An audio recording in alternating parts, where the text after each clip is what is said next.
invités pour nous accompagner, comme hier, Hélène Pio, journaliste au magazine Régal. Bonjour Hélène. Bonjour Alain, bonjour à tous. David Cobold, le cofondateur de l'Académie des vins et spiritueux. Bonjour David. Et bonjour à tous les auditeurs. Vous avez passé un bon samedi soir? C'était top. C'était top, quoi. Ouais. Comme chaque fois au mois de janvier, quoi. Alors, pour bien débuter cette émission, InVino Sud Radio a le plaisir d'accueillir non pas un, mais deux invités. Olivia et Maxime Calas, propriétaires du domaine La Bosque dans le Languedoc. Bonjour à tous les deux.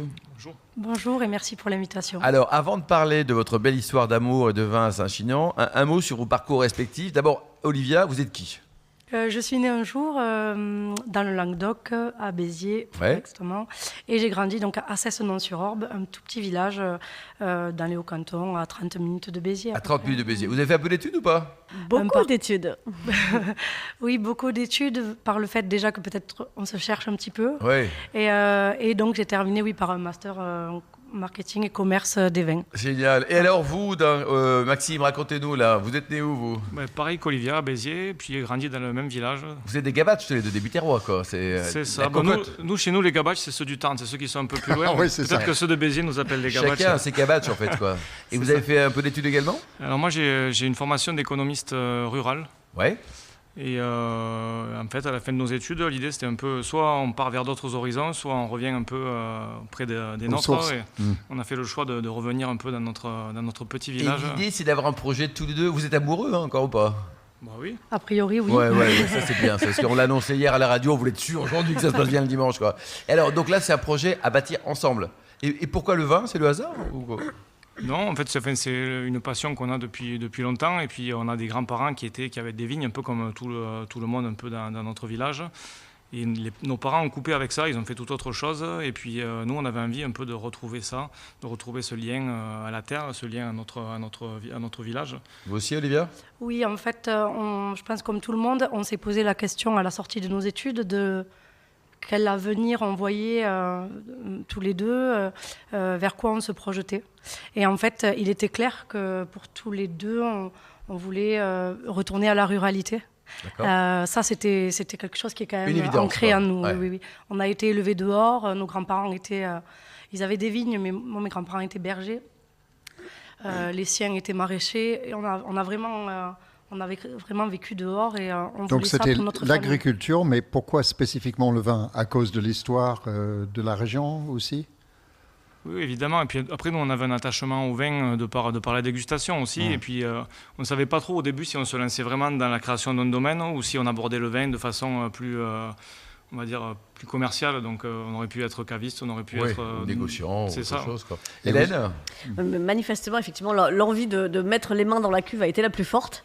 Apparemment, c'est d'abord vous, Maxime, qui avez commencé à fonder le domaine, pendant que vous, Olivia, vous faisiez bouillir la marmite, ce qui est quand même absolument nécessaire, en faisant plein d'expériences dans différents domaines du vin, qui doivent vous servir aujourd'hui, parce que du coup, toute la partie marketing, c'est plutôt vous aujourd'hui. Oui, alors le cordonnier n'est pas toujours le mieux chaussé, mais on fait de notre mieux. En fait, c'est un métier où on est il y a plusieurs disciplines, en fait. Et dans les petits domaines comme le nôtre, on n'est que tous les deux, on a 7 hectares. Il faut savoir... Vous faites tout à deux. On fait tout 7 à deux. hectares, vous êtes dans la vigne, dans la vinif, dans la vente et tout ça, quoi. Alors, je mentirais en disant qu'on n'est que deux. Il y a Jean-Louis, le papa de Maxime, qui est quand même il ne faut pas l'oublier, Jean-Louis. Non, mais on allait oublier Jean-Louis. C'est quoi cette émission, là? Il est quand même très, très impliqué. Et sans lui, il a quel âge, on ne serait Jean-Louis? pas où on en est. Il n'est pas vieux, non? Quasiment 70 ans. Oh, c'est tout jeune. On l'embrasse, Jean-Louis. Il ne faut pas oublier Jean-Louis, Hélène, non plus. Non, mais je n'oubliais pas Jean-Louis, j'allais y venir. Oui, mais la plupart des tâches, c'est vrai qu'on les fait à deux. Et ces expériences-là, tout au long de ces années, dans différents postes, ça m'a aidé aussi à étendre le champ des compétences, oui, effectivement. Ouais. Alors, vous n'avez pas d'ouvriers, mais les vendanges, 7 hectares vendangés à 3, c'est pas possible. Disons qu'au démarrage, on a fait un peu appel aux amis et à la famille, et puis quand on a vu qu'ils en avaient un peu plein le dos, on a élargi à du personnel. Donc après, on fait un comité restreint, on est toujours entre 6-7 personnes sur une dizaine de matinées de vendanges. C'est le boulot, David. C'est d'autant plus de boulot que les premières années, le passage en bio a été compliqué. Oui, c'est ça. En fait, on a récupéré des parcelles. Ce n'étaient pas des parcelles de la famille, c'était des parcelles de coopérateurs de Saint-Chinian qui étaient en conventionnel et sur des terrains assez pauvres. Et le fait de les passer en agriculture biologique de suite, ça les a complètement déstabilisés. Et au moins, ça nous a permis de faire un petit peu le tri entre les vignes qu'on allait pouvoir garder et les vignes qui n'avaient pas beaucoup d'avenir. Au début, ça a été un petit coup dur, mais ça nous a permis un peu d'essayer de replanter des choses qui auraient de l'avenir sur nos sols. Vous avez acheté ou vous étiez en fermage pour les au tout début? On a acheté. Vous avez acheté des vignes, quoi. Et il a fallu arracher la moitié des parcelles. Oui, c'est ça. Sur les 2-3 premières années, on a arraché et au final, c'est un mal pour un bien parce qu'au début, on démarre sans marché, sans rien. Ça. Donc, c'était le moment de ne pas avoir de production. Ouais. Et là, petit à petit, on a les premiers plantiers qu'on a commencé en 2000. Vous arrivez à en vivre là maintenant ou c'est encore c'est encore juste. Ouais. C'est encore trop juste pour pouvoir en vivre pleinement. Ouais. Vous avez quelle couleur vous avez du rouge, c'est sûr? On a principalement du rouge, mais on a aussi du blanc. Et on va replanter du blanc. On a le droit au blanc Saint-Chinian, David? Est-ce qu'il y a une appellation Saint-Chinian blanc? Oui. L'appellation Saint-Chinian rouge, c'est depuis 82, mais en blanc depuis 2004. C'est une bonne chose. De toute façon, quand vous n'avez pas droit à l'appellation Saint-Chinian, vous faites des vins de France et ça marche très bien aussi. Absolument. Puisque je pense notamment à votre pet nat qui est très sympa. Le pet nat, on en parle, tiens. Je vous en prie. Naturel. Pétillant naturel. Olivia, racontez-nous là. L'idée, c'est en fait, quand l'idée vient de base, c'est parce que nous, on a perdu un petit peu la moitié de la propriété au départ. Et en fait, au début, c'était une catastrophe pour nous. Et on a transformé ça en chance, c'est-à-dire comment on peut, vers quoi on va aller, qu'est-ce qu'on va replanter en fait. Et rapidement, on a fait des recherches, on a goûté des petites choses qui se faisaient. Et on est allé vers des vieux cépages du Languedoc. On a replanté du Carignan, du Cinsault, du Morastel, du Ribérenc, du Picpoul blanc, du Terrette. Vous avez combien de cépages là?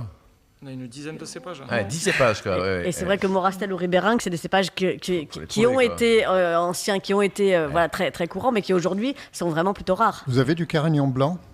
Non. Pas encore. Parce que c'est intéressant. Ça va venir, ça va venir. Il faut en planter un peu Jean-Louis là, du Carignan blanc quoi. Voilà. Et l'idée en fait, c'est que ces cépages, on a augmenté les rendements en fait par rapport à ce qu'on avait, puisque on est sur du schiste dur. Et là, on avait des terrains de famille en argilo-calcaire, plus proche de Cessenon, là où on a la cave. Donc on les a replantés sur ces terrains-là. Et en fait, on a eu du jus, du fruit, un peu plus de rendement et quelque chose de très, très goûtu, quoi, très joyeux. Très joyeux. Et sur cette parcelle, du coup, on a travaillé les bulles.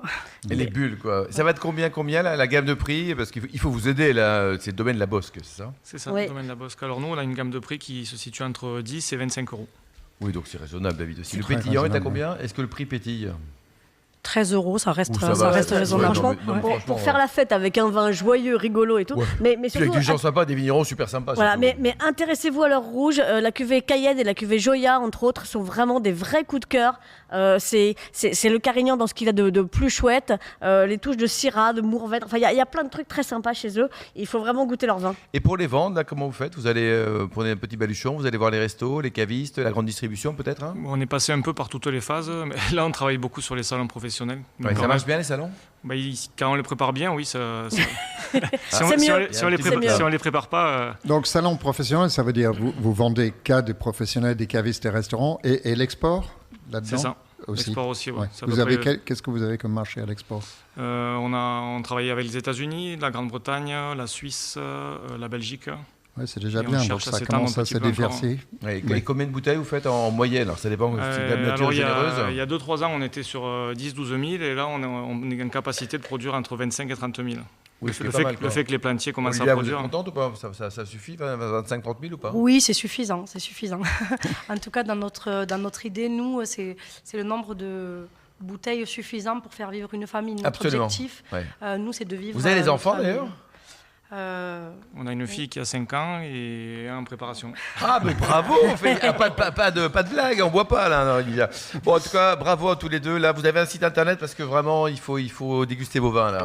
Domaine-la-bosque.fr. Donc la Bosque, LABOSQUE. Merci beaucoup, merci Olivia, Maxime, merci à Hélène et David. On se retrouve dans un instant avec le Vino Quiz.